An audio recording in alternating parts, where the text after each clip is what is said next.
سلام عليك سلام عليك. I don't know the areas here, but I'll tell you about the areas in Birmingham. Sparkbrook, Sparkhill, everybody wants to become a gangster. Every single youngster wants to be a gangster. Because they see these bloodsuckers who are driving their £50,000 cars, who haven't worked a day in their life, who have sucked the blood of other innocent people by pushing drugs. And they see these people and they say, yeah, that's what I want to be. You know, bad man walk, bad man talk, carry a peace. What kind of people are these really? What kind of people do you imitate? People who will break up families because they're number one. They will push drugs. They will leave children who are yatim. And this is no exaggeration. Have you ever seen a man who's on crack? His son's a yatim because he has no impact in the life of his child. Look at all those parents who spend their life and they have lofty aspiration for their child, and that child becomes a crackhead. Why? Because some punk out there wants to push drugs so he can have his big car. And these are the role models that our children have. These are not men by Allah. Men by Allah is what the Prophet ﷺ defined as a man. He was speaking to the Sahaba and he asked them, who is the strongest?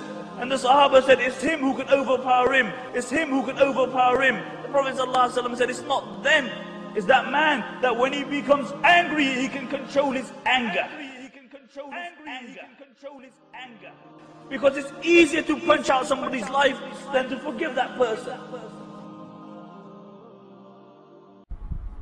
In a Mori poll done, a large percentage of young Muslims said the Imam is totally clueless about our society. And that's what we want to turn around tonight, inshallah. That there's some Imams, we're not clueless, we're on the road just like you're on the road. But our way on the road is different from the road you're upon. Has it not become, unfortunately, a common trend that Muslim youth, they drink alcohol, whatever the names may be, whiskey, brandy, rum, vodka, beers, ale, whatever it may be. Common practice that Muslims get drunk, get legless, can't find their way home, abuse other Muslims while they're making their way home. At least some people, when they used to drink in secrecy, drink in the privacy of their own homes. But now we find that people out in the open, behaving like disbelievers. But then some Muslims may say, well, you know, I don't drink alcohol. I take some mild substances. I smoke drugs.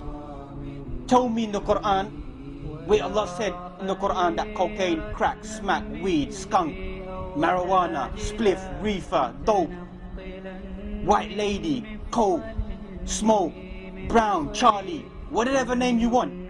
People say to me, give it to me from the Quran and I'll give it up today in my life. Man taking heroin, lying on the floor like a dog, addicted to heroin, lying on the floor, picking up cigarette butts, chewing them because he's become a skaghead. That's how low our community's fallen down. When you see your own brother falling on the floor, picking up small cigarette butts, begging from another Muslim to go get another wrap to inject themselves. A man wants to drive by in his flash car and think, yeah, I'm a big boy. When some people are serving these substances, there's a code of behavior. Never serve it up to another Muslim. Never ever in your life. Go down a long way. Go down a long way, but never ever get your own blood addicted to it. We've crossed over the rules.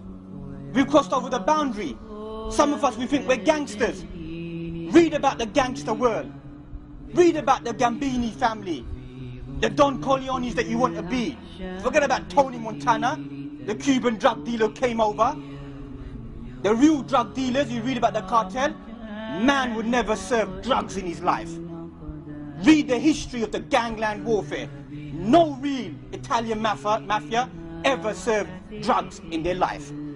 Any man caught trafficking drugs, then he was gunned down by the mafia. That's the ethics you will know about the gangland mafia. That's the reality. But obviously we turn and look at people like the Scarface. Muslim boys walking about with a picture of Scarface with a zoot in his mouth. Go and read the history of Scarface. Who was Scarface? Even read the history how he got the name Scarface. Some people say he got battered so much they called him Scarface, he hated the name. So he ended up dealing with a man. None of the historians are right. He said something about next man's woman. Man turned around, scarred him up in his face. He can remember it for the rest of his life. He looks in the mirror. He said these evil statements. سلام عليك سلام عليك سلام عليك